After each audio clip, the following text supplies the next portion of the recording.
जय श्री कृष्ण। ओम नमो भगवते वासुदेवाय नमः। आप सुन रहे हैं पौराणिक अमृतवाणी द्वारा प्रसारित महाभारत कथा। कथा को सुनने के लिए चैनल को लाइक शेयर और सब्सक्राइब करें। व्यास जी का सुखदेव से गोदान की महिमा का वर्णन तथा भीष्म जी का गौ और लक्ष्मी का संवाद सुनाना। युधिष्ठिर ने कहा, पितामह, संसार में जो वस्तु पवित्रों में भी पवित्र, उत्तम तथा परम पावन हो, उसका वर्णन कीजिए। भीष्म जी ने कहा, बेटा, गाय महान अर्थ का साधन, परम पवित्र और मनुष्यों को तारने वाली है। ये अपने घी और दूध से प्रजा के जीवन की रक्षा करती है। गौओं से अधिक पवित्र कोई वस्तु नहीं है। ये तीनों लोकों में पवित्र, पुण्य स्वरूप तथा सर्वश्रेष्ठ हैं। गौएं देवताओं से भी ऊपर के लोकों में निवास करती हैं। जो इनका दान करते हैं वे मनीषी पुरुष आत्मोद्धार करके स्वर्ग में चले जाते हैं। मानदाता ययाति नहुष सदा लाखों गौओं का दान किया करते थे। इससे उन्हें ऐसे उत्तम लोगों की प्राप्ति हुई जो देवताओं के लिए भी दुर्लभ है। इस विषय में मैं तुम्हें एक पुराना वृत्तांत सुना रहा हूँ। एक समय की बात है, परम बुद्धिमान सुखदेव जी ने नित्य कर्म का अनुष्ठान करके पवित्र एवं शुद्ध चित्त होकर लोक के भूत और भविष्य देखने वाले अपने पिता ऋषिश्रेष्ठ व्यास जी को प्रणाम करके पूछा, पिताजी, विद्वान पुरुष किस कर्म का अनुष्ठान करके उत्तम स्थान प्राप्त करते हैं? पवित्रों में भी पवित्र वस्तु क्या है, इसे बताने की कृपा करें। व्यास जी ने कहा, बेटा, गौएं संपूर्ण भूतों की प्रतिष्ठा और परम आश्रय हैं। वे पुण्य स्वरूप, पवित्र और पावन है, हव्य और कव्य प्रदान करने वाली हैं और शुभ, पुण्य, पवित्र, सौभाग्यवती तथा दिव्य विग्रह से संपन्न है। गौएं दिव्य एवं महान तेज हैं। उनके दान की शास्त्रों में प्रशंसा की गई है। जो सत्पुरुष मात्सर्य का त्याग करके गौओं का दान करते हैं वे पवित्र गोलोक में जाते हैं। वहाँ पुण्यात्मा पुरुष ही सुखपूर्वक निवास करते हैं। गोलोकवासी शोक एवं क्रोध से रहित तथा पूर्ण काम होते हैं। वे विचित्र एवं रमणीय विमानों में बैठकर यथेष्ट विहार करते हुए आनंद का अनुभव करते हैं। जो पुरुष सब प्रकार से गौओं का अनुसरण और सेवा करता है उस पर प्रसन्न होकर गौएं अत्यंत दुर्लभ वरदान देती हैं। गौओं के साथ मन से भी द्रोह ना करे, उन्हें सदा सुख पहुंचावे तथा यथोचित सत्कार और प्रणाम के द्वारा उनका पूजन करता रहे। गौओं के गोबर से निकाले हुए जौ की लपसी का 1 मास तक भक्षण करने वाला मनुष्य ब्रह्म हत्या जैसे पापों से छुटकारा पा जाता है। जब दैत्यों ने देवताओं को पराजित किया तो उन्होंने ऐसी प्रायश्चित का अनुष्ठान किया। इससे उन्हें पुनः देवत्व की प्राप्ति हुई तथा वे महाबलवान और महासिद्ध हो गए। गौएं परम पावन, पवित्र, पुण्य स्वरूपा हैं। उन्हें ब्राह्मणों को दान करने से मनुष्य स्वर्ग का सुख भोगता है। पवित्र जल से आचमन करके पवित्र होकर गौओं के बीच में गोमती मंत्र, गोमा अग्निविमामशी का जप करने से मनुष्य अत्यंत शुद्ध एवं निर्मल पाप मुक्त हो जाता है। विद्या और वेद व्रत में निष्णांत पुण्य आत्मा ब्राह्मणों को चाहिए कि वे अग्नि, गौर ब्राह्मणों के बीच अपने शिष्यों को यज्ञ तुल्य गोमती मंत्र की शिक्षा दें। जो 3 रात तक उपवास करके गोमती मंत्र का जप करता है उसे गौ का वरदान प्राप्त होता है। पुत्र की इच्छा वाले को पुत्र, धन चाहने वाले को धन और पति की इच्छा रखने वाली स्त्री को पति मिलता है। इस प्रकार गौएं संपूर्ण कामनाएं पूर्ण करती हैं। वे यज्ञ का प्रधान अंग हैं, उनसे बढ़कर दूसरा कुछ नहीं है। अपने महात्मा पिता के इस प्रकार कहने पर महातेजस्वी सुखदेव जी प्रतिदिन गौ की पूजा करने लगे। इसलिए युधिष्ठिर, तुम भी गौओं की पूजा करो।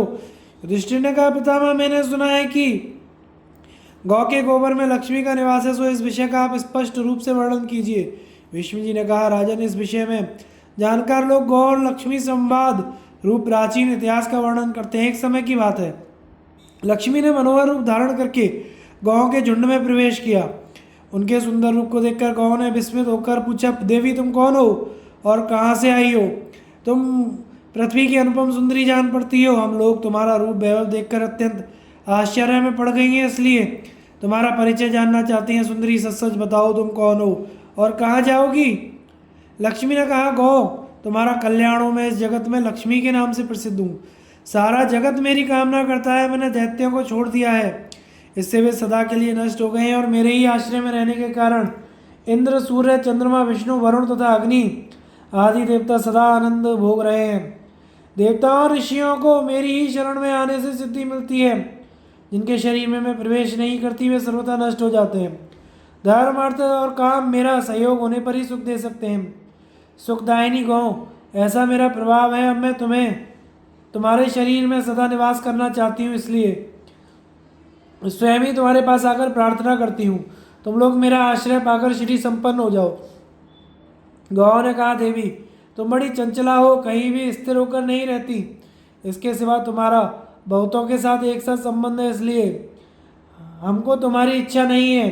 तुम्हारा कल्याण हो। हमारा शरीर तो यूँ हष्टपुष्ट और सुंदर है, हमें तुमसे क्या काम, तुम्हारी जहाँ इच्छा हो चली जाओ। तुमने हमसे बातचीत की, इतने से ही हम अपने आप को कृतार्थ मानती हैं।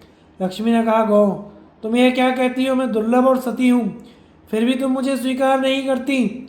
इसका क्या कारण है? आज मुझे मालूम हुआ कि बिना बुलाए किसी के पास जाने से अनादर होता है। यह कहावत अक्षरशः सत्य है। उत्तम व्रत का पालन करने वाली धेनुओं, देवता, दानव, गंधर्व, पिशाच, नाग, राक्षस और मनुष्य बड़ी उग्र तपस्या करके मेरी सेवा का सौभाग्य प्राप्त करते हैं। मेरा यह प्रभाव तुम्हारे देखने योग्य है, अतः मुझे स्वीकार करो।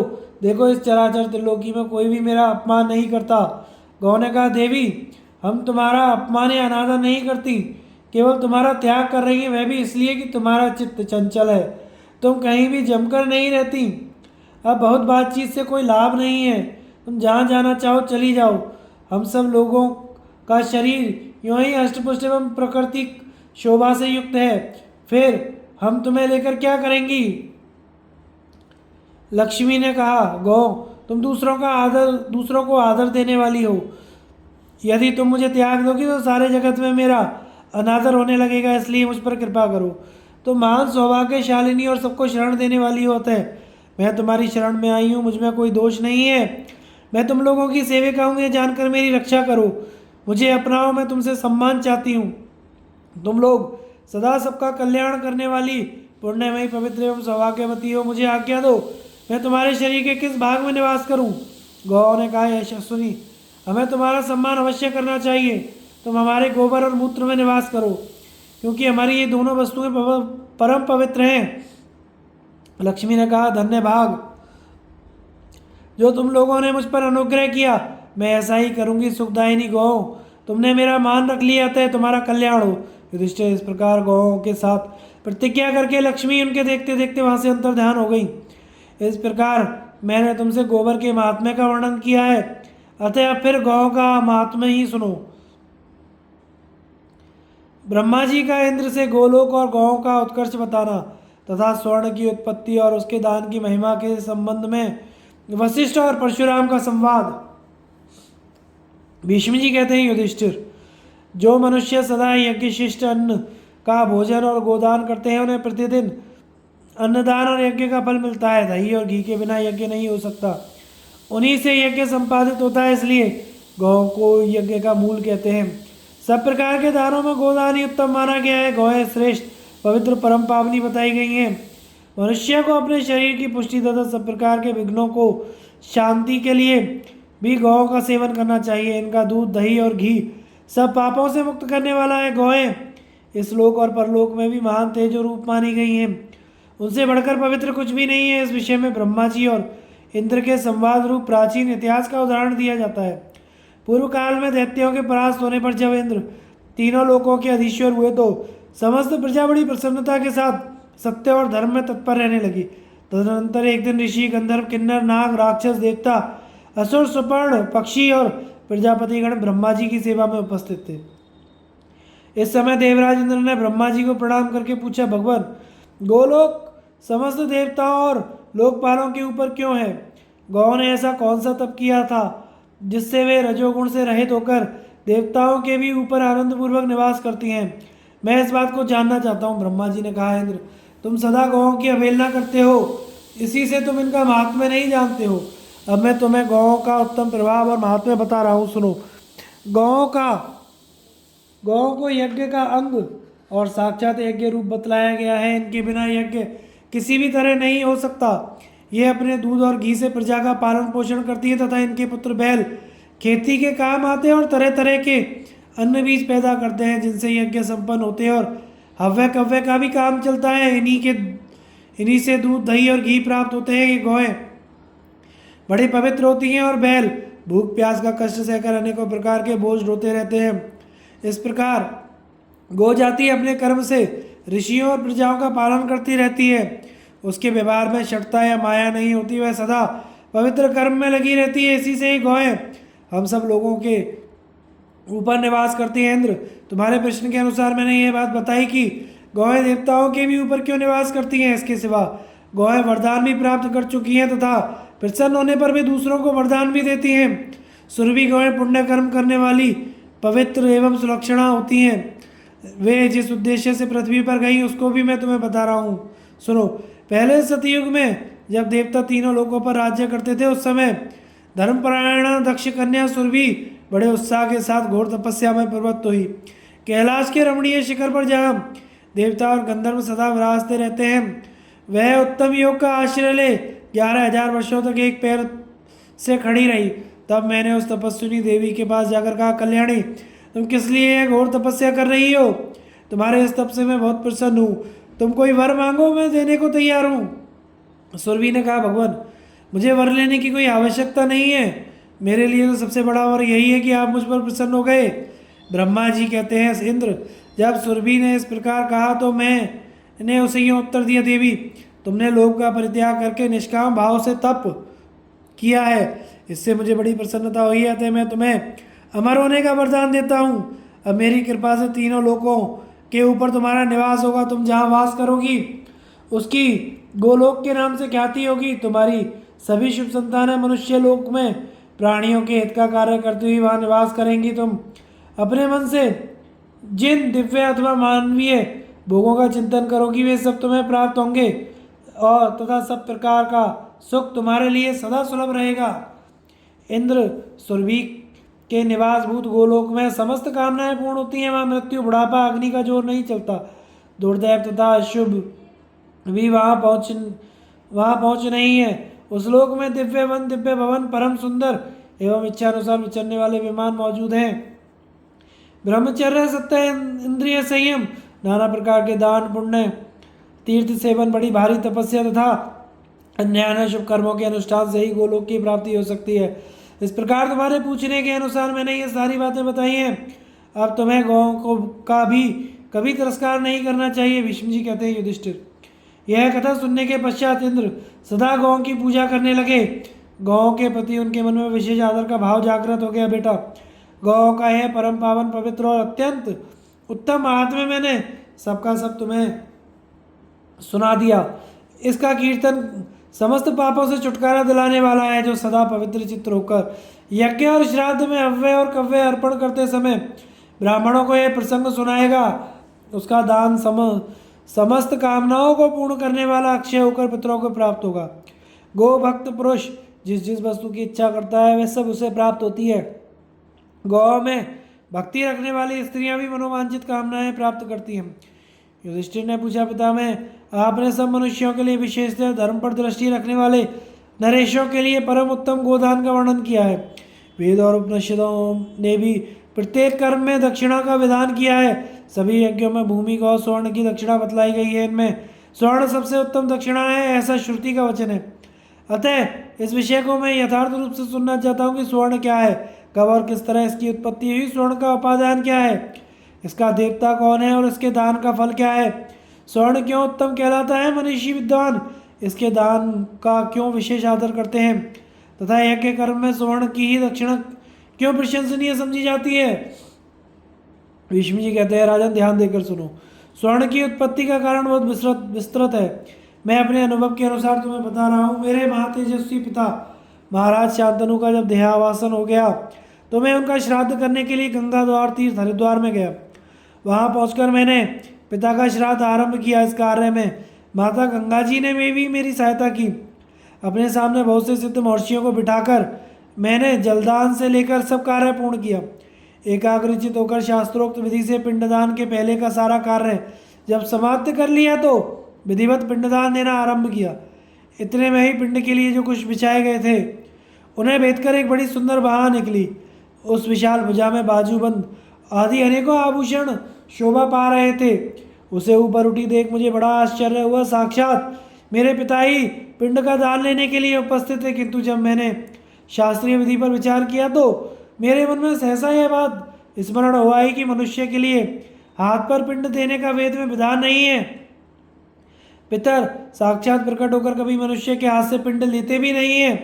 शास्त्र की आज्ञा तो यही है कि कुशों पर पिंडदान करें, यह सोचकर मैंने पिता के प्रत्यक्ष दिखाई देने वाले हाथ का आदर नहीं किया और शास्त्रीय प्रमाण मानकर उसकी सूक्ष्म विधि पर ध्यान रखते हुए कुशों पर ही सब पिंडों का दान किया। इस प्रकार जब शास्त्र की पद्धति से पिंडदान कर दिया तो मेरे पिता की वह बाह अदृश्य हो गई। तदनंतर पितरों ने मुझे स्वप्न में दर्शन दिया और बड़े प्रसन्न होकर कहा, बेटा हम तुम्हारे शास्त्रीय ज्ञान से बहुत प्रसन्न है, क्योंकि उसके कारण तुम मोहवश धर्म से भ्रष्ट नहीं हुए।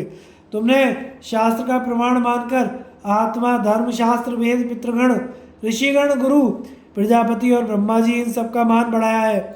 जो धर्म में स्थित हैं उन्हें भी तुमने अपना आदर्श दिखाकर विचलित नहीं होने दिया।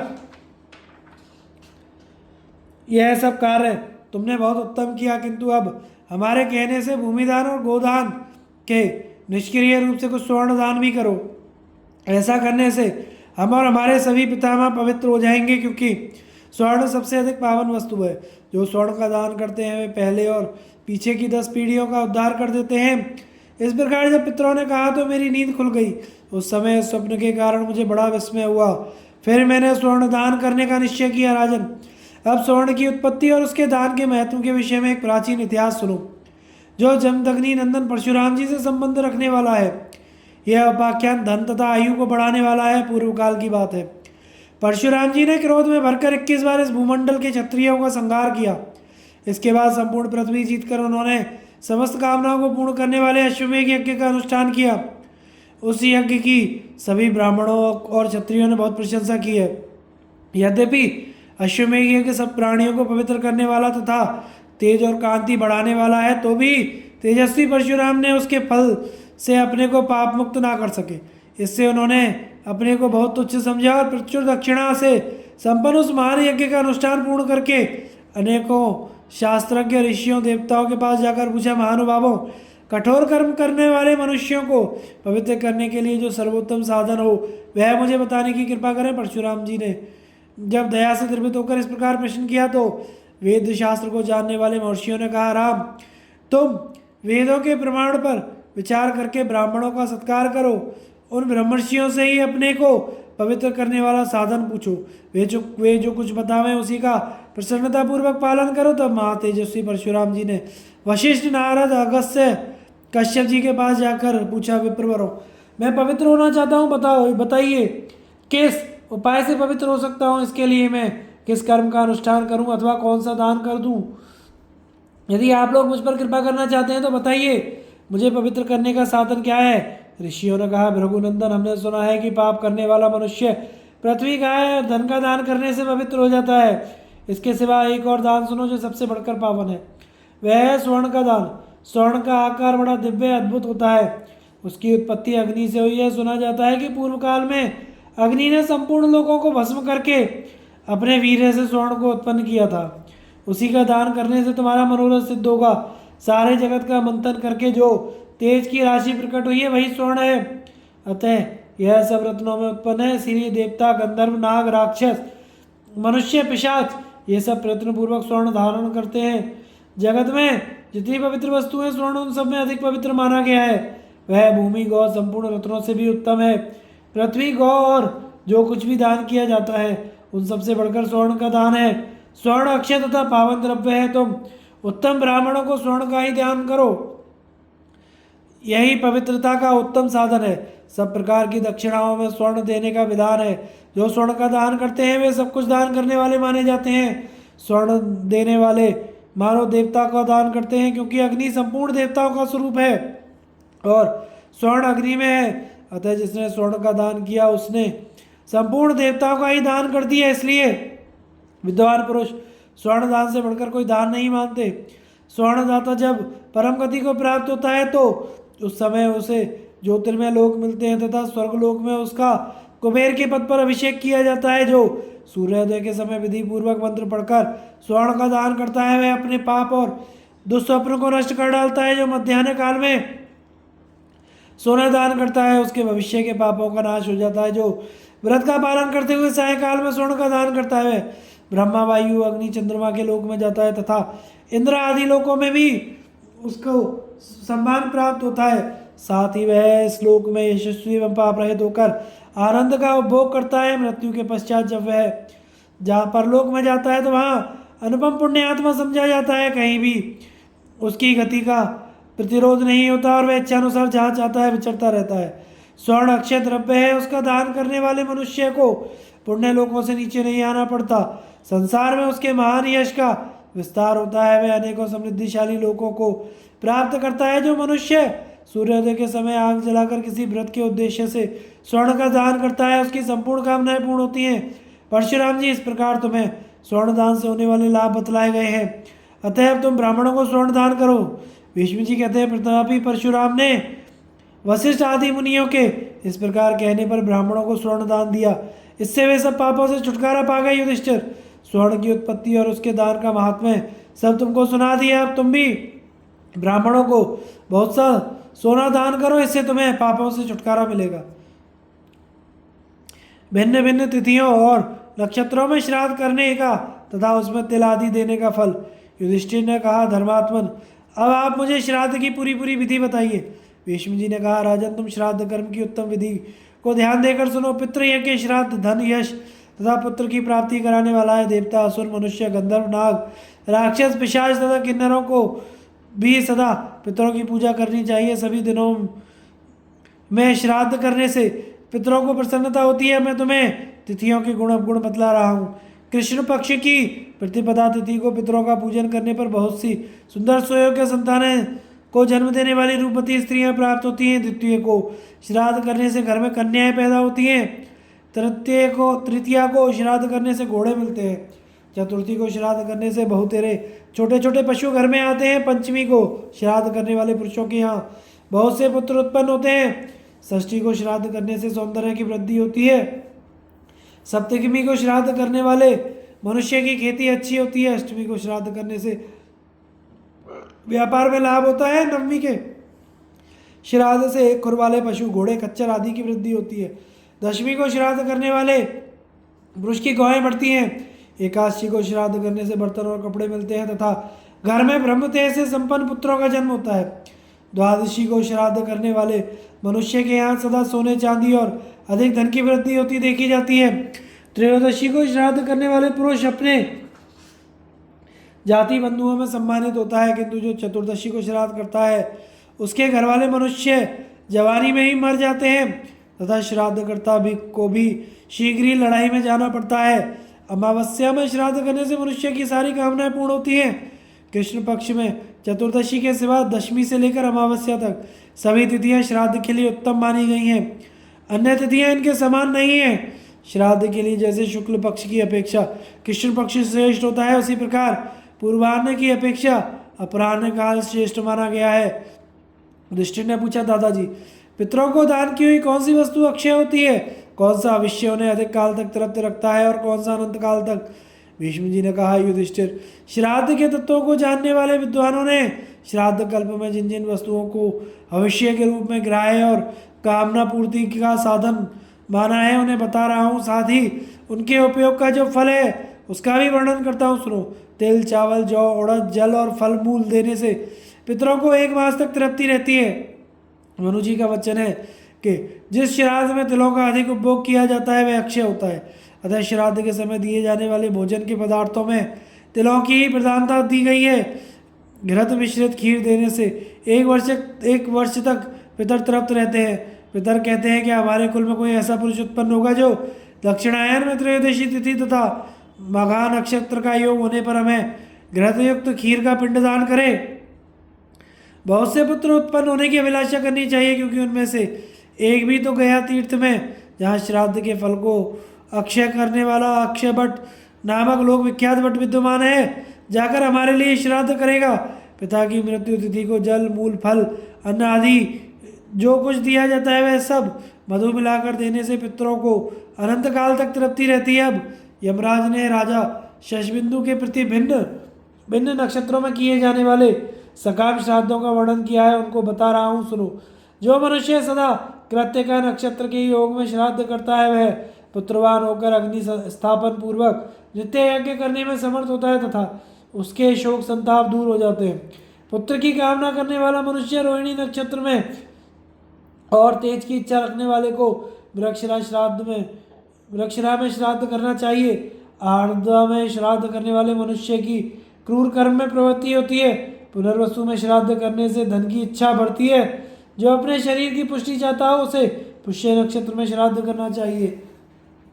आश्लेषा में श्राद्ध करने से धीर स्वभाव वाले पुत्रों का जन्म होता है। मघा में श्राद्ध करने वालों को भाई बंधुओं में सम्मान प्राप्त होता है। पूर्वा फाल्गुनी नक्षत्र में श्राद्ध का दान करने से सौभाग्य की वृद्धि होती है। उत्तरा फाल्गुनी में करने से संतान की प्राप्ति होती है। जो हस्त नक्षत्र में श्राद्ध का अनुष्ठान करता है वह अभीष्ट फल का भागी होता है। चित्रा में श्राद्ध करने वाले को रूपवान पुत्रों की प्राप्ति होती है। स्वाति नक्षत्र में पितरों की पूजा करने से व्यापार में उन्नति होती है।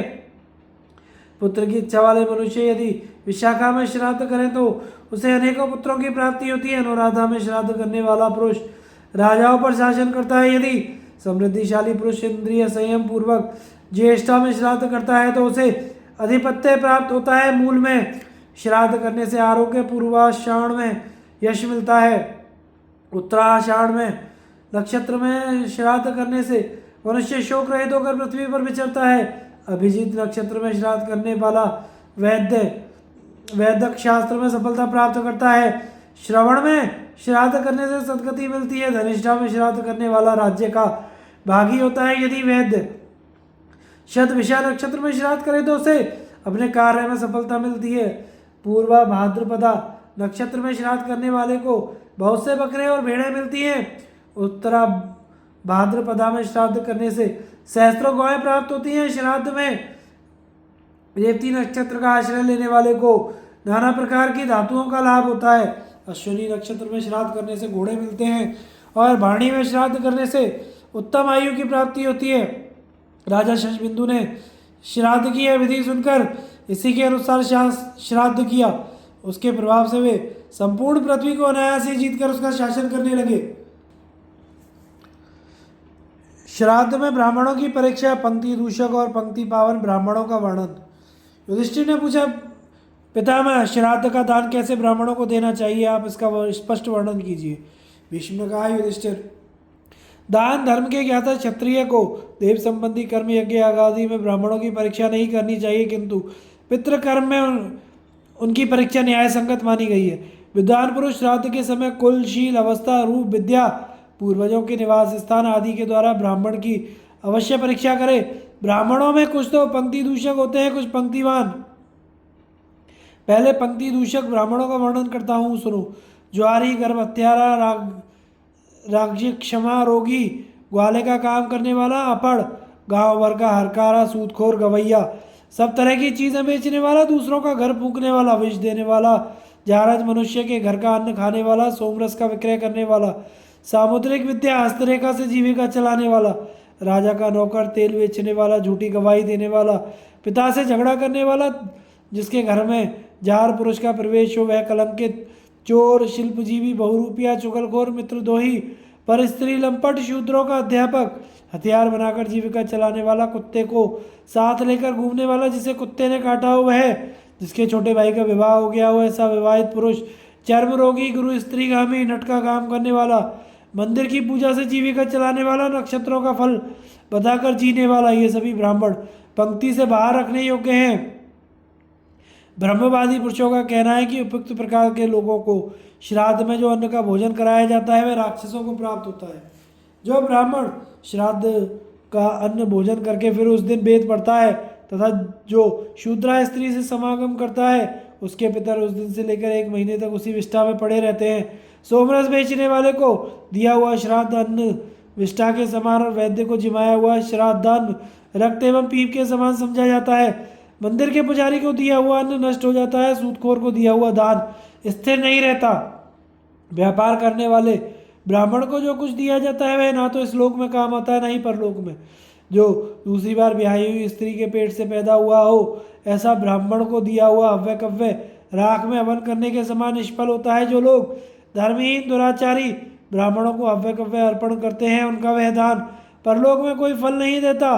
जो मूर्ख जानबूझकर ऐसे लोगों को श्राद्ध का दान देते हैं उनके पितर परलोक में विष्ठा का भोजन करते हैं। ऊपर बताए हुए इन अधम ब्राह्मणों को अपांगते पंक्ति दूषक समझना चाहिए। जो मंदबुद्धि ब्राह्मण शूद्रों को उपदेश देते हैं उनको भी इसी कोटि में समझना चाहिए। यदि श्राद्ध भोजी ब्राह्मणों की पंक्ति में कोई काना बैठा हो तो वह उस पंक्ति के 60 ब्राह्मणों को दूषित करता है। इसी तरह नपुंसक 100 ब्राह्मणों को और कोढ़ी जितने लोगों पर दृष्टि डालता है उन सबको अपवित्र कर देता है। सिर पर पगड़ी रखकर दक्षिणाभिमुख होकर तथा जूते पहनकर खाने वाले ब्राह्मण श्राद्ध का जितना अन्न भोजन करते हैं वह सब असुरों का भाग समझना चाहिए। जो ईर्ष्या और अश्रद्धा पूर्वक श्राद्ध का दान करता है वह सब ब्रह्मा जी ने असुरराज बलि का भाग निश्चित कर दिया। कुत्ते और पंक्ति दूषक ब्राह्मण किसी तरह श्राद्ध पर दृष्टि ना डालने पावे, इसके लिए चारों ओर से घिरे हुए स्थान में श्राद्ध दान की व्यवस्था करनी चाहिए। सब और रक्षा के उद्देश्य से तिल छींटने चाहिए। तिलों के बिना और क्रोध के वश में होकर जो श्राद्ध किया जाता है उसके भविष्य को या तो दान या पिशाच नष्ट कर देते हैं। पंक्ति दूषक ब्राह्मण पंक्ति में बैठकर भोजन करते हुए जितने ब्राह्मणों को देख लेता है उतने ब्राह्मणों के भोजन से मिलने वाले फल से वह दाता को वंचित कर देता है। भरत श्रेष्ठ, अब मैं तुम्हें पंक्ति पावन ब्राह्मणों का परिचय देता हूँ। जो ब्राह्मण विद्या और वेद व्रत में निष्णात होकर सदाचार परायण रहते हैं, सबको पवित्र करने वाले हैं, मैं उन्हीं को पंक्ति में बिठाने योग्य समझता हूँ। उन सबको पंक्ति पावन समझना चाहिए।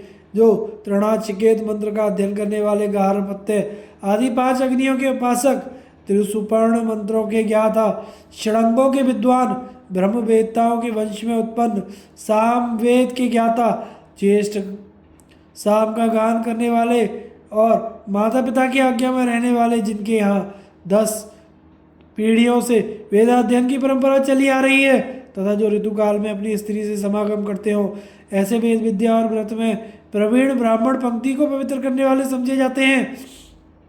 अथर्ववेद के ज्ञाता, ब्रह्मचारी, नियम पूर्वक व्रत का पालन करने वाले, सत्यवादी, धर्मात्मा तथा अपने कर्तव्य में तत्पर रहने वाले पुरुष भी पंक्ति पावन है। जिन्होंने पुण्य तीर्थ में गोते लगाने के लिए परम परिश्रम किया है, वेद मंत्रों के उच्चारण पूर्वक अनेकों यज्ञों का अनुष्ठान करके अभ्रत स्नान किया है, जो क्रोध रहित गंभीर क्षमाशील मन को वश में रखने वाले, जितेंद्रिय और संपूर्ण प्राणियों के हित में लगे रहने वाले हैं, उन्हीं ब्राह्मणों को श्राद्ध में निमंत्रित करना चाहिए, क्योंकि ये पंक्ति पावन है और उन्हें दिया हुआ दान अक्षय होता है।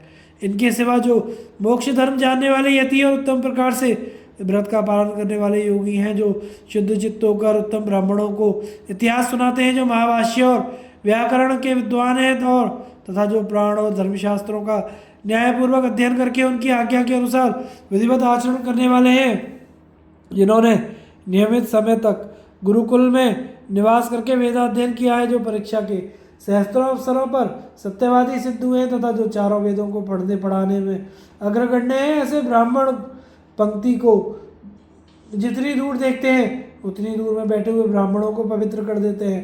पंक्ति को पवित्र करने के कारण ही उन्हें पंक्ति पावन कहा जाता है। ब्रह्मवादी कहते हैं कि वेद की शिक्षा देने वाले एवं ब्रह्मज्ञानी पुरुषों के वंश में उत्पन्न हुआ ब्राह्मण अकेला ही 3.5 कोस तक का स्थान पवित्र कर सकता है। इसलिए सब प्रकार की चेष्टाओं से ब्राह्मणों की परीक्षा करके ही उन्हें श्राद्ध में निमंत्रित करना चाहिए, जिसके द्वारा की हुई श्राद्ध के भोजन में मित्रों की प्रधानता रहती है। उसके उस श्राद्ध से पितरों की तृप्ति नहीं होती तथा जो मनुष्य श्राद्ध में भोजन देकर दूसरों से मित्रता जोड़ता है वह मृत्यु के बाद देवयान मार्ग से नहीं जाने पाता। जैसे पीपल का फल डंठल से टूटकर नीचे गिरता है, वैसे ही श्राद्ध को मित्रता का साधन बनाने वाले पुरुष स्वर्गलोक से भ्रष्ट हो जाते हैं। इसलिए श्राद्धकर्ता को चाहिए कि वह श्राद्ध में मित्रों को निमंत्रण ना दे। मित्रों को संतुष्ट करने के लिए धन देना उचित है। श्राद्ध और यज्ञ में भोजन तो उसे ही कराना चाहिए जो शत्रु या मित्र ना होकर मध्यस्थ हो। जैसे ऊसर में बोया हुआ बीज ना तो जमता है, ना बोने वाले को उसका कोई फल नहीं मिलता है, उसी प्रकार अयोग्य ब्राह्मणों को भोजन कराया हुआ श्राद्ध का अन्न ना इस लोक में लाभ पहुंचाता है, ना परलोक में कोई फल देता है। जैसे घास फूस की आग शीघ्र ही शांत हो जाती है, उसी प्रकार स्वाध्यायहीन ब्राह्मण तेजहीन हो जाता है। अतः उसे श्राद्ध का ध्यान नहीं देना चाहिए, क्योंकि राख में कोई भी हवन नहीं करता। जो लोग एक दूसरे के यहाँ श्राद्ध में भोजन करके परस्पर दक्षिणा देते हैं और लेते हैं, उनकी वह दान दक्षिणा पिशाच दक्षिणा कहलाती है। वह न देवताओं को मिलती है न पितरों को। जिसका बछड़ा मर गया है, ऐसी पुण्यहीना गौ जैसे दुखी होकर गौशाला में ही चक्कर लगाती रहती है, उसी प्रकार आपस में दी और ली हुई दक्षिणा इसी लोक में रह जाती है, वे पितरों तक नहीं पहुंचने पाती। जैसे आग बुझ जाने पर जो घृत का हवन किया जाता है उसे न देवता पाते हैं न पितर, उसी प्रकार नाचने वाले गवैये और झूठ बोलने वाले अपात्र ब्राह्मण को दिया हुआ दान निष्फल होता है। अपात्र पुरुष को दी हुई दक्षिणा न दाता को तृप्त करती है न दान लेने वाले को, प्रत्युत दोनों का ही नाश करती है। यही नहीं, वह विनाश कारिणी निंदित दक्षिणा दाता के पितरों को देवयान मार्ग से नीचे गिरा देती है। युधिष्ठिर, जो सदा ऋषियों के बताए हुए धर्म मार्ग पर चलते हैं, जिनकी बुद्धि एक निश्चय पर पहुंची गई होती है तथा जो संपूर्ण धर्मों के ज्ञाता है, उन्हीं को देवता लोग ब्राह्मण मानते हैं। ऋषि मुनियों में कोई स्वाध्यायनिष्ठ तो कोई ज्ञाननिष्ठ, कोई तपोनिष्ठ तो कोई कर्मनिष्ठ होते हैं। उनमें ज्ञाननिष्ठ महर्षियों को ही श्राद्ध का अन्न जमाना चाहिए। जो लोग ब्राह्मणों की निंदा नहीं करते वे ही श्रेष्ठ मनुष्य हैं। जो बातचीत में ब्राह्मणों की निंदा करते हैं उन्हें श्राद्ध में भोजन नहीं कराना चाहिए। मैंने वानप्रस्थ ऋषियों का यह वचन सुना है कि ब्राह्मणों की निंदा होने पर वे निंदा करने वाले की 3 पीढ़ियों का नाश कर डालते हैं। वेद वेदता ब्राह्मणों को की दूर से ही परीक्षा करनी चाहिए। वेद के पुरुष अपना प्रिय हो या अप्रिय इसका विचार ना करके उसे श्राद्ध में भोजन कराना चाहिए।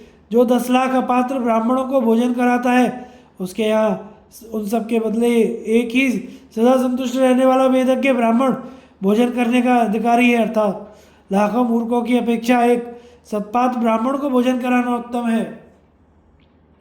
श्राद्ध के विषय में महर्षि निमि को अत्रि का उपदेश तथा अन्य ज्ञातव्य बातें। युधिष्ठिर ने पूछा, पितामह, श्राद्ध कब प्रचलित हुआ?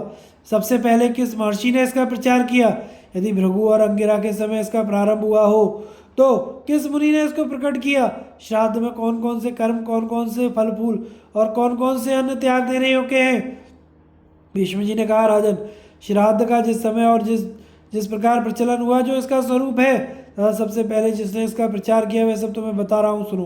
प्राचीन काल में ब्रह्मा जी से महर्षि अत्रि की उत्पत्ति हुई। वे बड़े प्रतापी ऋषि थे। उनके वंश में भगवान दत्तात्रेय जी का प्रादुर्भाव हुआ। दत्तात्रेय के पुत्र निमि हुए जो बड़े तपस्वी थे। निमि का भी एक पुत्र हुआ जिसका नाम था श्रीमान। वह बड़ा सुंदर था। उसने 1000 वर्षों तक कठोर तपस्या करके अंत में काल धर्म के अधीन होकर प्राण त्याग दिया। महर्षि निमि को पुत्र शोक के कारण बड़ा संताप हुआ, तो भी उन्होंने शास्त्र विधि के अनुसार अशौच निवारण की सारी क्रियाएं की। फिर चतुर्दशी के दिन श्राद्ध देने योग्य सब वस्तुएं एकत्रित करके रात बीतने पर अमावस्या को श्राद्ध करने के लिए वे बड़े सवेरे उठे। प्रातःकाल जागने पर उनका मन पुत्र शोक से व्यथित होता रहा, किंतु उनकी बुद्धि बड़ी विस्तृत थी। उसके द्वारा उन्होंने मन को शोक की ओर से हटाया और एकाग्रचित होकर श्राद्ध विधि का विचार किया। फिर श्राद्ध के लिए शास्त्रों में जो फल मूल और अन्न आदि भोज्य पदार्थ बताए गए हैं तथा उनमें से जो पदार्थ उनके पुत्र को प्रिय थे, उन सब का विचार करके उन्होंने संग्रह किया। तदनंतर उन बुद्धिमान मुनि ने अमावस्या के दिन 7 ब्राह्मणों को बुलाकर उनकी पूजा की और प्रदक्षिणा करके उन्हें कुछ के आसन पर बैठाया। फिर उन 7 को एक ही साथ भोजन के लिए अलोना सावा परोसा। इसके बाद भोजन करने वाले ब्राह्मणों के पैरों के नीचे आसनों पर ही उन्होंने दक्षिणाग्र कुश बिछा दिए और अपने सामने भी दक्षिणाग्र कुश रखकर पवित्र एवं सावधान हो अपने पुत्र श्रीमान के नाम और गोत्र का उच्चारण करते हुए कुशों को पिंडदान किया। इस प्रकार श्राद्ध करने के पश्चात मुनि श्रेष्ठ निमि को बड़ा पश्चाताप होने लगा। वेद में पिता पितामह आदि के उद्देश्य से जिस श्राद्ध का विधान है उसको मैंने स्वेच्छा से पुत्र के निमित्त किया है। यह सोचकर उन्होंने अपने में धर्म संकरता का दोष माना था।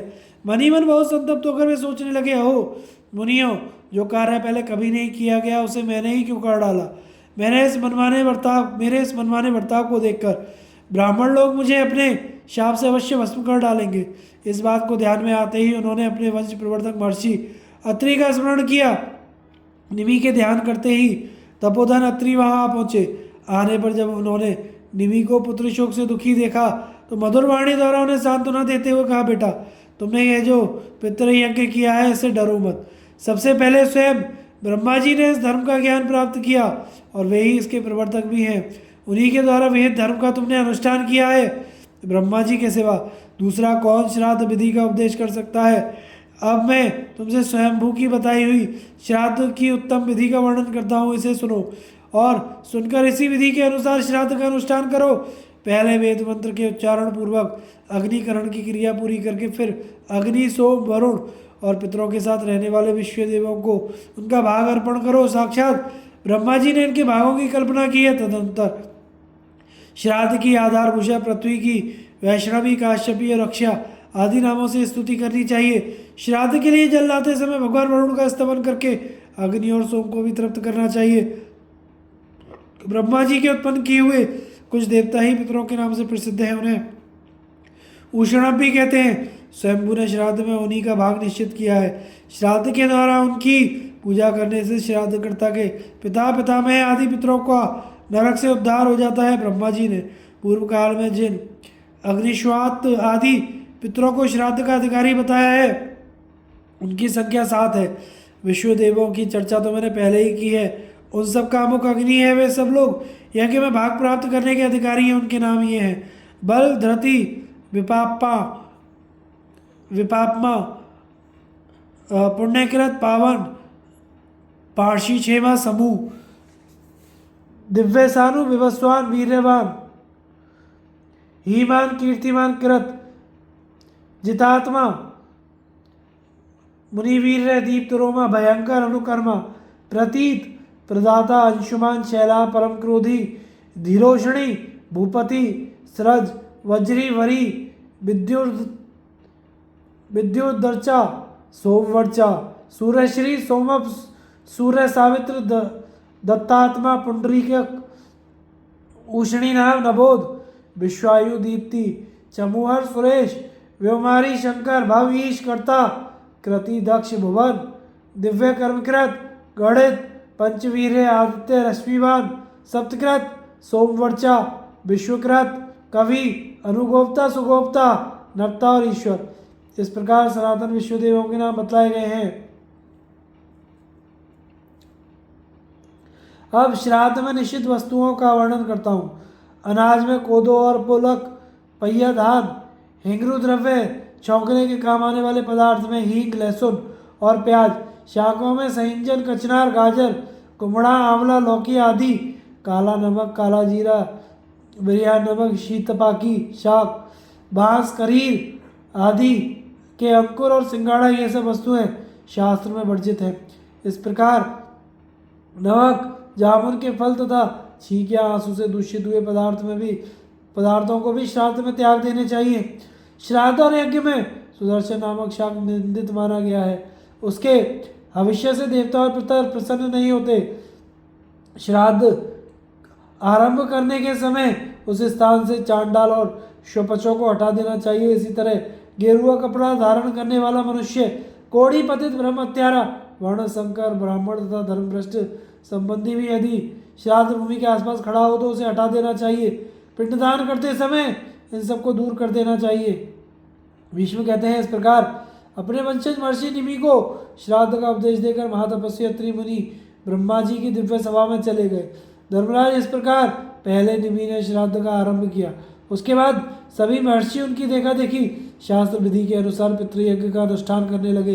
नियम पूर्वक व्रत धारण करने वाले धर्मपरायण ऋषि पिंडदान करने के पश्चात तीर्थ के जल से पितरों का तर्पण भी करते थे।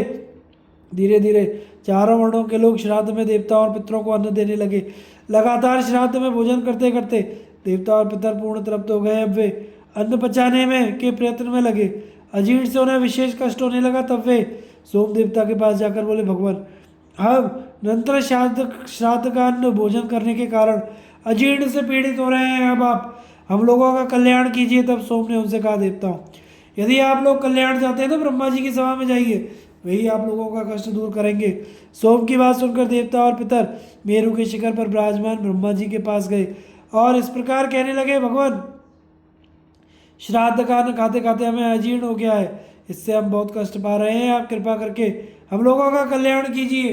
देवताओं की बात सुनकर ब्रह्मा जी बोले, देवगण, मेरे निकट ये अग्निदेव विराजमान है, यही तुम्हारे कल्याण की बात बताएंगे। अग्नि बोले, देवताओं और पितरों, अब से श्राद्ध में हम लोग साथ ही भोजन किया करेंगे। मेरे साथ रहने से आप लोगों का अजीर्ण दूर हो जाएगा। यह सुनकर उनकी चिंता मिट गई। इसीलिए श्राद्ध में पहले अग्नि का भाग दिया जाता है। अग्नि में हवन करने के पश्चात जो पितरों के निमित्त पिंडदान दिया जाता है उसे ब्रह्म राक्षस नहीं दूषित करते। श्राद्ध में अग्निदेव को उपस्थित देखकर राक्षस वहां से भाग जाते हैं। सबसे पहले पिता को, उसके बाद पितामह को, उनके बाद प्रपितामह को पिंडदान देना चाहिए। यही श्राद्ध की विधि है। प्रत्येक पिंड देते समय एकाग्रचित होकर गायत्री मंत्र का जप तथा सोमाय पितृमते स्वाहा का उच्चारण करना चाहिए। रजस्वला और कनकटी स्त्री को श्राद्ध भूमि में न उपस्थित होने दें। दूसरे कुल की स्त्री को श्राद्ध भोजन तैयार करने में न लगावें। तर्पण करते समय पिता पितामह आदि का नाम लेकर उच्चारण करें। किसी नदी के किनारे पहुंचने पर पितरों का पिंडदान और तर्पण अवश्य करना चाहिए। पहले अपने कुल के पितरों को जल से तृप्त करने के पश्चात पितरों और संबंधियों को जलांजलि देनी चाहिए।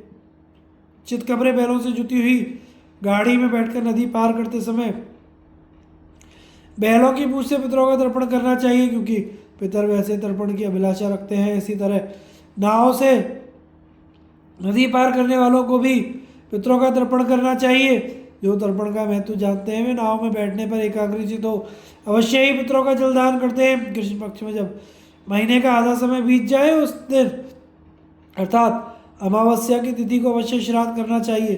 पितरों की भक्ति से मनुष्य को पुष्टि, आयु, वीर्य, लक्ष्मी की प्राप्ति होती है। ब्रह्मा जी, पुलस्त्य, वशिष्ठ, पुलह, अंगिरा, कृतु और महर्षि कश्यप ये 7 ऋषि महान योगेश्वर और पितर माने गए हैं।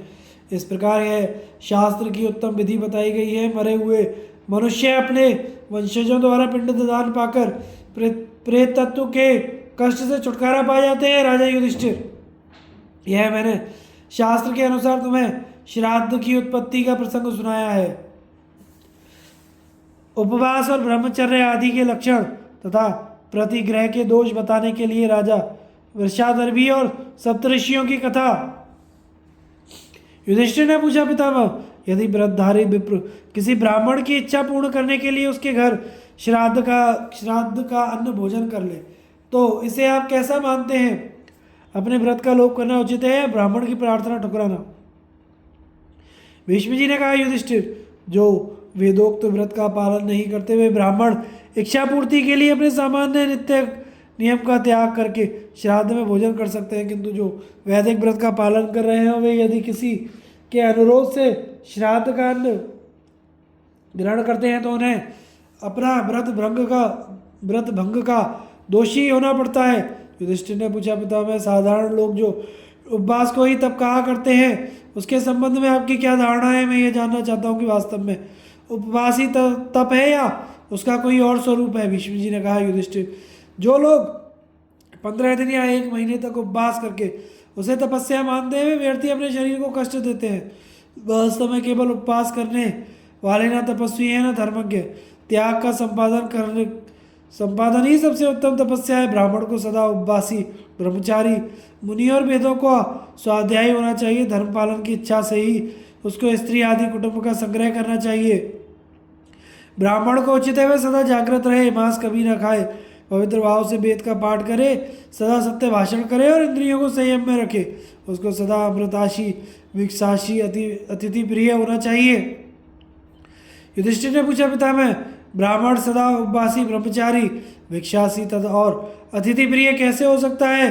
भीष्म जी ने कहा, बेटा, जो मनुष्य केवल प्रातःकाल और सायकाल में ही भोजन करता है, बीच में कुछ नहीं खाता, उसे सदा उपवासी ही समझना चाहिए। केवल ऋतुकाल में धर्मपत्नी के साथ सहवास करता है वह ब्रह्मचारी ही माना जाता है। सदा दान देने वाला पुरुष सत्यवादी ही समझने योग्य है। जो दिन में नहीं सोता सदा जागृत रहने वाला कहलाता है। जो सदा व्रत्यों और अतिथियों के भोजन कर लेने के बाद स्वयं भोजन करता है वह केवल अमृत भक्षण करने वाला है। अतः जब तक ब्राह्मण भोजन न कर ले, जो अन्न ग्रहण नहीं करता वह मनुष्य अपने उस व्रत के द्वारा स्वर्गलोक पर विजय पाता है। जो देवताओं, पितरों और आश्रितों को भोजन कराने के बाद बचे हुए अन्न का स्वयं ही भोजन करता है उसे भिक्षासी कहते हैं। जो मनुष्यों को ब्रह्मधाम में अक्षय लोकों की प्राप्ति होती है। युधिष्ठिर ने पूछा, पिता में मनुष्य ब्राह्मणों को नाना प्रकार की वस्तुएं दान देते हैं, किंतु दाता और दान लेने वाले में क्या विशेषता होती है? भीष्म जी ने कहा, युधिष्ठिर, ब्राह्मण सज्जन पुरुष से भी दान लेते हैं और दुर्जन से भी, किंतु गुणवान पुरुष से दान लेने पर उन्हें कम दोष लगता है और गुणहीन से दान लेने पर वे अगाध नरक में डूब जाते हैं। इस विषय पर राजा वृषादर्भी और सप्तऋषियों के संवाद रूप एक प्राचीन इतिहास का उदाहरण दिया जाता है। एक समय की बात है, कश्यप, अत्रि, वशिष्ठ, भरद्वाज, गौतम, विश्वामित्र, जमदग्नि और पतिव्रता देवी अरुंधति, ये सब लोग समाधि के द्वारा सनातन ब्रह्मलोक को प्राप्त करने की इच्छा से तपस्या करते हुए इस पृथ्वी पर विचर रहे थे। इन सब की सेवा करने वाली एक दासी थी जिसका नाम था गंडा। वह पशुसुख नामक एक शूद्र के साथ ब्याही गई थी। पशुसुख भी इन्हीं महर्षियों के साथ रहकर इन सब की सेवा किया करता था। एक बार पृथ्वी पर बहुत काल तक वर्षा नहीं हुई, संसार में घोर अकाल पड़ गया, सभी लोग भूखों मरने लगे। इसी समय शिवी के पुत्र राजा वृषादर्भी घूमते घूमते उसी मार्ग से आ निकले जहाँ ये सप्तऋषि मौजूद थे। उन्हें अन्न के लिए कष्ट पाते देख राजा ने कहा, तपोधन, यदि आप लोग दान लेना स्वीकार करें तो वह आपको भूख के कष्ट से बचा सकता है। उससे आप लोगों का यह दुर्बल शरीर हष्टपुष्ट हो जाएगा। अतः प्रतिग्रह स्वीकार कीजिए और मेरे पास जितना धन है उसमें से इच्छा अनुसार मांगिए। मुझे ब्राह्मण बहुत प्रिय है। आप लोगों के मांगने पर मैं प्रत्येक को 1,000 खच्चरियाँ, भारी बोझ ढोने वाले सफ़ेद रंग के मोटे ताजे 10,000 बैल, सफ़ेद रोए वाली नई ब्याही हुई हष्टपुष्ट एवं सीधी सादी उतनी ही गौएं, अच्छे अच्छे गांव, धान, रस, जौ, रत्न और भी अनेकों दुर्लभ वस्तुएं प्रदान कर सकता हूँ। अतः बताइए, आपके शरीर की पुष्टि के लिए मैं क्या दूँ? ऋषियों ने कहा, महाराज, राजा का दिया हुआ दान ऊपर से मधु के समान मीठा जान पड़ता है, किंतु परिणाम में वह विष के समान हो जाता है। इस बात को जानते हुए भी आप क्यों हम लोगों को प्रलोभन में डाल रहे हैं? ब्राह्मणों का शरीर देवताओं का निवास स्थान है, उसमें सभी देवता विद्वान रहते हैं। यदि ब्राह्मण तपस्या से शुद्ध एवं संतुष्ट रहता है तो वह संपूर्ण देवताओं को प्रसन्न करता है। ब्राह्मण दिन भर में जितना तप संग्रह करता है उसको राजा का प्रतिग्रह वन को दग्ध करने वाला दावानल की भांति एक क्षण में नष्ट कर डालता है। इसलिए इस दान के साथ आप ही कुशल से रहें। जिन्हें इन सब वस्तुओं की आवश्यकता हो अथवा जो इनके लिए आपसे याचना करें, उन्हीं लोगों को दान दीजिए। यह कहकर वे दूसरे मार्ग से आहार की खोज करते हुए वन में चले गए। तदनंतर राजा की प्रेरणा से उनके मंत्री वन में आए और उन्होंने गूलर के फल तोड़कर उन्हें देने का विचार किया। मंत्रियों ने उन फलों के भीतर सोने के टुकड़े भर दिए और सबको भृत्यों के हवाले किया। भृत्यगण उन फलों को देने के लिए ऋषियों के पीछे दौड़े, किंतु महर्षि अत्रि ने उन सब फलों को वजनदार देखकर कहा, ये गूलर के फल हमारे लेने योग्य नहीं है। हमारी बुद्धि मंद नहीं हुई है, हम सो नहीं रहे हैं, जागते हैं। हमें मालूम है इनके भीतर स्वर्ण भरा हुआ है। यदि आज हम इन्हें स्वीकार कर लेते हैं तो परलोक में इसका कटु परिणाम भोगना पड़ेगा। जो इस लोक और परलोक में सुख पाना चाहते हैं उन्हें प्रतिग्रह से बचते रहना चाहिए। वशिष्ठ बोले, एक निष्क स्वर्ण मुद्रा का दान लेने से 1000 निष्कों को दान लेने का दोष लगता है। ऐसी दशा में जो बहुत से निष्क ग्रहण करता है उसको घोर पापमयी गति में गिरना पड़ता है। कश्यप ने कहा, इस पृथ्वी पर जितने धान, जौ, स्वर्ण, पशु और स्त्रियां हैं वे सब किसी एक पुरुष को मिल जाए तो भी उसे संतोष ना होगा। यह सोचकर विद्वान पुरुष अपने मन की तृष्णा शांत करें। भारद्वाज बोले, मनुष्य की इच्छा सदा बढ़ती रहती है, उसकी कोई सीमा नहीं है। गौतम ने कहा, संसार में ऐसा कोई द्रव्य नहीं है जो मनुष्य की आशा का पेट भर सके। पुरुष की आशा समुद्र के समान है, कभी भरती नहीं है। विश्वामित्र ने कहा, किसी वस्तु की कामना करने वाले मनुष्य की एक इच्छा जब पूरी हो जाती है तो दूसरी नई उत्पन्न हो जाती है। इस प्रकार तृष्णा तीर की तरह मनुष्य के मन पर चोट करती ही रहती है। जमदग्नि ने कहा, प्रतिग्रह न लेने से ही ब्राह्मण अपनी तपस्या को सुरक्षित रख सकता है। तपस्या ही ब्राह्मण का धन है। जो लौकिक धन के लिए लोभ करता है वह तपरूपी धन से नष्ट हो जाता है। अरुंधति बोली, संसार में एक पक्ष के लोगों की राय है कि धर्म के लिए धन संग्रह करना चाहिए, किंतु मेरी राय में धन संग्रह की अपेक्षा तपस्या का संग्रह ही सर्वश्रेष्ठ है। गंडा ने कहा, ये मेरे मालिक लोग अत्यंत शक्तिशाली होते हुए भी जब इस भयंकर प्रतिग्रह के भय से इतना डरते हैं तो मेरी क्या बिसात। मुझे तो दुर्बल प्राणियों की भांति इससे बहुत बड़ा भय लग रहा है। पशु सुख ने कहा, धर्म का पालन करने पर जिस धन की प्राप्ति होती है उससे बढ़कर कोई धन नहीं है। उस धन को ब्राह्मण ही जानते हैं, अतः मैं उसी धर्म में धन की प्राप्ति के उपाय सीखने के लिए विद्वान ब्राह्मणों की सेवा में लगा हूँ। ऋषियों ने कहा, जिसकी प्रजा ये कपटयुक्त फल देने के लिए आई है तथा जो इस प्रकार फल के व्याज से हमें स्वर्ण दान कर रहा है, उस राजा का उसके दान के साथ ही भला हो। भीष्म जी कहते हैं, युधिष्ठिर यह कहकर उन स्वर्णयुक्त फलों का त्याग करके वे समस्त व्रतधारी महर्षि वहां से अन्यत्र चले गए। तब मंत्रियों ने शैव्य के पास जाकर कहा, महाराज, उन फलों को देखते ही ऋषियों को संदेह हुआ कि हमारे साथ छल किया जा रहा है, इसलिए वे फलों का त्याग करके दूसरे मार्ग से चले गए। सेवकों के ऐसा कहने पर राजा वृषादर्भी को बड़ा कोप हुआ। वे उनसे अपने अपमान का बदला लेने का विचार करके राजधानी को लौट गए।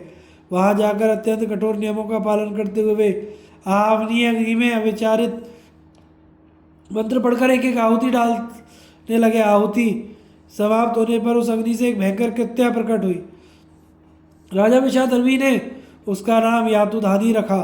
काल रात्रि के समान विकराल रूप धारण करने वाली वह कृत्या हाथ जोड़कर राजा के पास उपस्थित हुई और बोली, महाराज, मैं आपकी किस आज्ञा का पालन करूं। राजा ने कहा, यातुधानी, तुम यहाँ से वन में जाओ और वहाँ अरुंधति सहित सातों ऋषियों का, उनकी दासी और उस दासी के पति का भी नाम पूछकर उसका तात्पर्य अपने मन में धारण करो। इस प्रकार उन सबके नामों का अर्थ समझकर उन्हें मार डालो। इसके बाद जहाँ इच्छा हो वहाँ चली जाना। राजा की आज्ञा पाकर यातुधानी ने तथास्तु कहकर इसे स्वीकार कर लिया और जहाँ वे महर्षि विचरा करते थे उस वन में चली गई। वहाँ अत्रि आदि महर्षि फल मूल का आहार करते हुए घूम रहे थे। उन सबके निश्चय और कार्य एक से थे। वे उस वन में विचरते हुए फल मूलों का संग्रह कर रहे थे। घूमते घूमते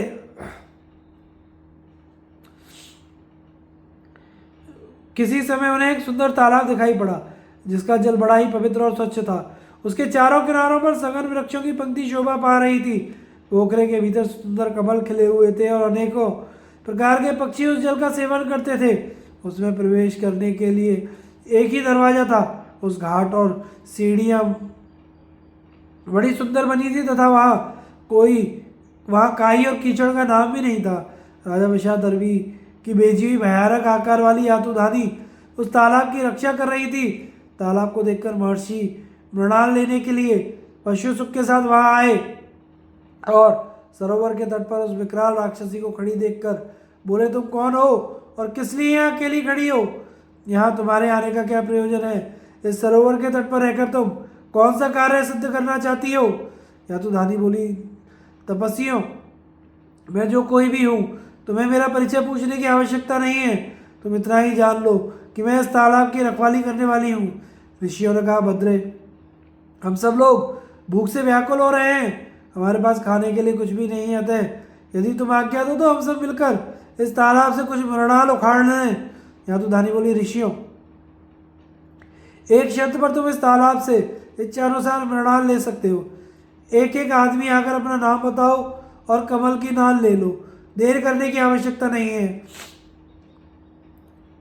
भीष्म जी कहते हैं, उसकी बात सुनकर महर्षि अत्रि यह समझ गए कि यह राक्षसी कृत्या है और हम सब ऋषियों का वध करने की इच्छा से यहाँ आई हुई है। तथापि भूख से व्याकुल होकर उन्होंने इस प्रकार उत्तर दिया, कल्याणी, काम आदि शत्रुओं से त्राण करने वाले को अरात्रि कहते हैं और मृत्यु से बचाने वाले को अत्रि कहते हैं।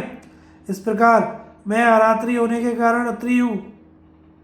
जब तक जीव को एकमात्र परमात्मा का ज्ञान नहीं होता तब तक की अवस्था रात्रि कहलाती है। उस अज्ञान अवस्था से रहित होने के कारण मैं रात्रि एवं अत्रि कहलाता हूँ। संपूर्ण प्राणियों के लिए अज्ञात होने के कारण जो रात्रि के समान है उस परमात्मा तत्व में सदा जागृत रहता होता है, मेरे लिए रात्रि के समान है।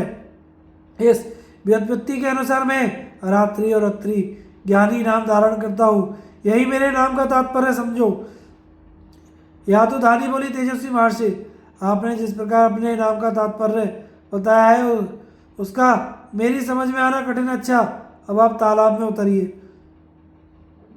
वशिष्ठ ने कहा, मेरा नाम वशिष्ठ है। सबसे श्रेष्ठ होने के कारण लोग मुझे वरिष्ठ भी कहते हैं। मैं गृहस्थ आश्रम में वास करता हूँ, अतः वशिष्ठता, ऐश्वर्य, संपत्ति और वास के कारण मुझे वशिष्ठ समझो। यातुधानी बोली, मुने आपने अपने नाम की व्याख्या की है, उसके तो अक्षरों का भी उच्चारण करना कठिन है, मैं इस नाम को याद नहीं कर सकती। आप जाइए और तालाब में प्रवेश कीजिए। कश्यप ने कहा, यातुधानी, कश्य नाम है शरीर का, और जो उसका पालन करता है उसे कश्यप कहते हैं। मैं प्रत्येक कुल शरीर में अंतर्यामी रूप से प्रवेश करके उसकी रक्षा करता हूँ, इसलिए कश्यप हूँ। कु अर्थात पृथ्वी पर वम यानी वर्षा करने वाले सूर्य भी मेरा ही स्वरूप है, इसलिए मुझे कुवम भी कहते हैं। मेरे देह का रंग काश के फूल की भांति उज्ज्वल है, अतः मैं काश्य के नाम से भी प्रसिद्ध हूँ। यही मेरा नाम है, तुम इसे धारण करो। यातुधानी बोली, महर्षि, आपके नाम का तात्पर्य समझना मेरे लिए कठिन है, आप भी कमलों से भरी हुई बावड़ी में जाइए। भरद्वाज बोले, कल्याणी, जो मेरे पुत्र और शिष्य नहीं हैं उनका भी मैं पालन करता हूँ, तथा देवता, ब्राह्मण और अपनी धर्मपत्नी तथा द्वाज वर्ण संकर मनुष्यों का भी भरण पोषण करता हूँ, इसलिए भरद्वाज नाम से प्रसिद्ध हूँ। यातुधानी बोली, मुनिवर, आपके नामाक्षर का उच्चारण करने में भी मुझे क्लेश जान पड़ता है, इसलिए मैं इसे धारण नहीं कर सकती, चाहिए आप भी इस सरोवर में उतरिए। गौतम ने कहा, कृत्य, मैं इंद्रिय संयम के द्वारा गो, पृथ्वी और स्वर्ग का भी दमन किया है, इसलिए गोदम नाम धारण करता हूँ। मैं धूम रहित अग्नि के समान तेजस्वी हूँ, और सब में समान दृष्टि रखने के कारण तुम्हारे या और किसी के द्वारा मेरा दमन नहीं हो सकता। मेरे शरीर की कांति गो अंधकार को दूर भगाने वाली अतम है, अतः तुम मुझे गौतम समझो।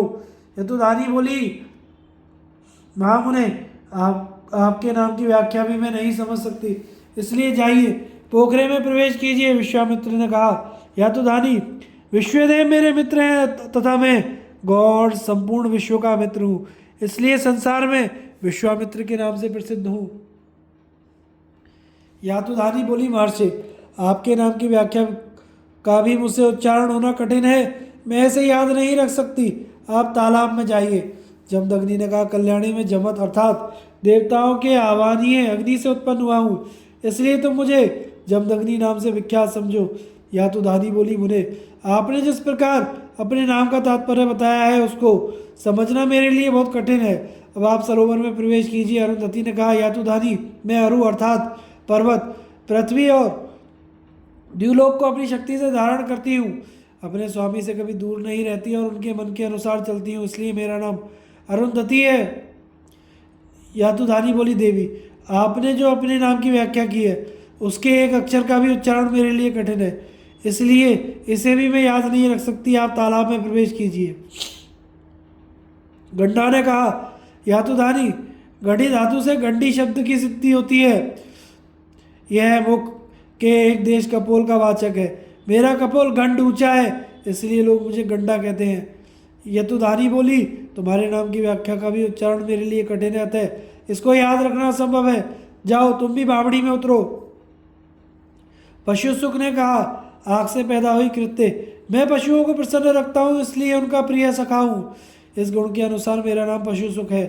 यातुधानी बोली, तुमने जो अपने नाम की व्याख्या की है उसके अक्षरों का उच्चारण करना भी मेरे लिए कष्टप्रद है, अतः इसको याद नहीं रख सकती, अब तुम भी पोखरों में जाओ।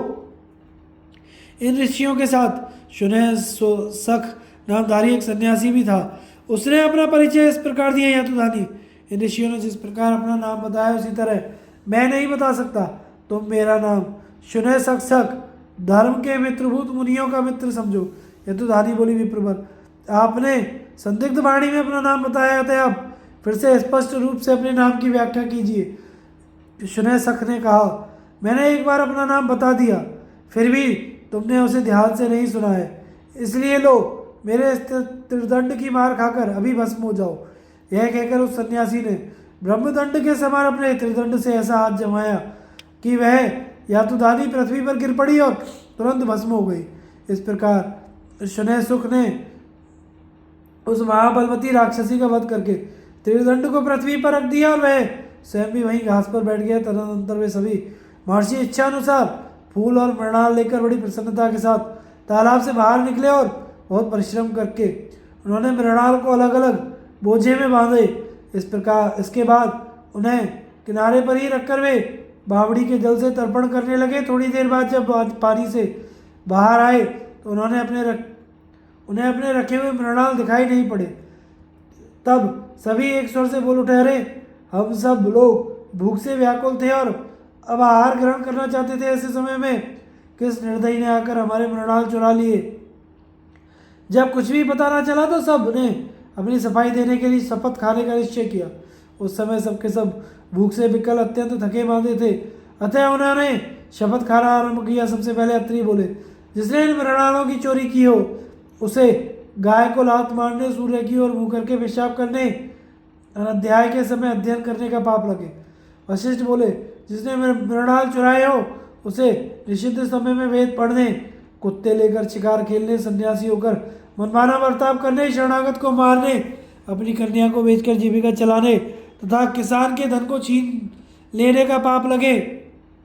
कश्यप ने कहा, जिसने मृणाल की चोरी की हो उसको सब जगह सब तरह की बातें कहने, दूसरों की धरोहर हड़प लेने, झूठी गवाही देने, अपात्र को दान देने और दिन में स्त्री समागम करने का दोष लगे। भरद्वाज बोले, जिसने मृणाल चुराए हो उस निर्दयी को स्त्री, बंधु बांधव, गौ के साथ अधर्म करने, ब्राह्मणों को विवाद में परास्त करने, उपाध्याय गुरु को नीचे बिठाकर उनसे ऋग्वेद और यजुर्वेद का अध्ययन करने और घास फूस की आग में आहुति डालने का पाप लगे।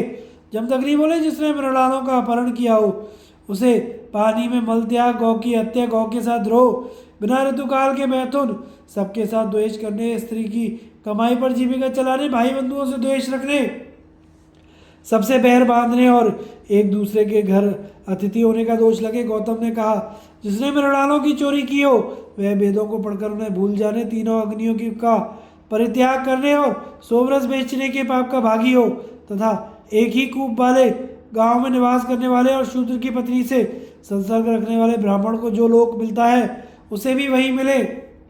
विश्वामित्र ने कहा, जो इन मृणालों को चुरा ले गया हो उसे वही पाप लगे जो पुत्र के जीते जी उसके माता पिता आदि पोष्य वर्ग का दूसरों के द्वारा पालन होने पर लगता है, उसका कहीं ठिकाना ना लगे, उसके गर्भ बहुत से पुत्र हो,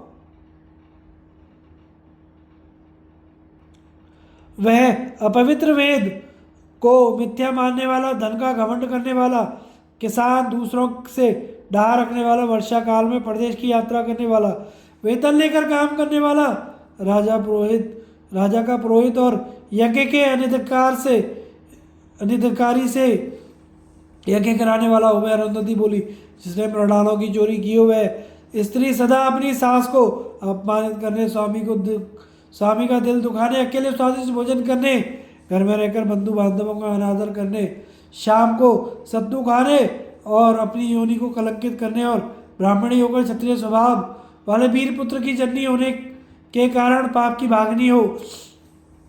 गंडा बोली, जिस स्त्री ने मृणाल की चोरी की हो उसे झूठ बोलने, बंधुओं के साथ विरोध करने, कन्या बेचने, रसोई बनाकर अकेले भोजन करने और व्यभिचारिणी होने का पाप लगे। पशुसुख बोला, जिसने मृणालों की चोरी की हो वह दासी के गर्भ से जन्म ले, संतानहीन और दरिद्र रहे, उसे देवताओं को नमस्कार ना करने का दोष लगे। शुनैसक ने कहा, जिसने इन मृणालों को चुराया हो वह यजुर्वेद के ज्ञाता, ऋतेज अथवा सामवेद के ज्ञाता ब्रह्मचारी को कन्यादान देने के फल प्राप्त करे और अथर्ववेद का अध्ययन समाप्त करके विधिवत स्नान करके पुण्य का भागी हो। सन्यासी के यों कहने पर सप्तऋषियों ने कहा, शुनैसक, तुमने जो शपथ की है वह तो ब्राह्मणों को अभिष्टी है, अतः जान पड़ता है हमारे मृणालों की चोरी तुमने ही की है। शुनैसक ने कहा, मुनिवरों, आपका कहना ठीक है, वास्तव में मृणालों की चोरी मैंने ही की है। जब आप लोग तर्पण कर रहे थे उसी समय आपकी दृष्टि बचाकर मैंने इन्हें अन्यत्र छिपा कर रख दिया था। देखिए, आपके मृणाल ये हैं। मैंने आप लोगों की परीक्षा के लिए ही ऐसा किया। आप मुझे सन्यासी नहीं इंद्र समझें। आप लोगों की रक्षा करने के उद्देश्य से ही मैं यहाँ आया था। राजा वृषादर्भी की भेजी हुई अत्यंत क्रूर कर्म करने वाली यातुधारी कृत्या आप लोगों का वध करने की इच्छा से यहाँ आई थी। अग्नि से इसका आविर्भाव हुआ था। यह पापनी बड़ी दुष्ट स्वभाव वाली थी। यह आपको अवश्य मार डालती। इसी से यहाँ उपस्थित होकर मैंने इस राक्षसी का वध कर डाला है। तपोधनो, आप लोगों ने लोक का परित्याग करने के कारण अक्षय लोकों पर अधिकार प्राप्त किया है। वे लोग समस्त कामनाओं को पूर्ण करने वाले हैं। अब आप यहाँ से उठकर वहीं चलिए। भीष्म जी कहते हैं, युधिष्ठिर, इंद्र की बात सुनकर महर्षियों को बड़ी प्रसन्नता हुई। उन्होंने तथास्तु कहकर देवराज की आज्ञा स्वीकार की और सबके सब उनके साथ स्वर्ग चले गए। इस प्रकार उन महात्माओं ने अत्यंत भूखे होने पर भी लोभ नहीं किया। इसी से उन्हें स्वर्ग की प्राप्ति हुई। अतः मनुष्य को चाहिए कि प्रत्येक अवस्था में लोक का परित्याग करे। यही सबसे बड़ा धर्म है। आगे की कथा का प्रसारण हम अगले भाग में करेंगे। हमारे चैनल को लाइक शेयर और सब्सक्राइब करें। धन्यवाद।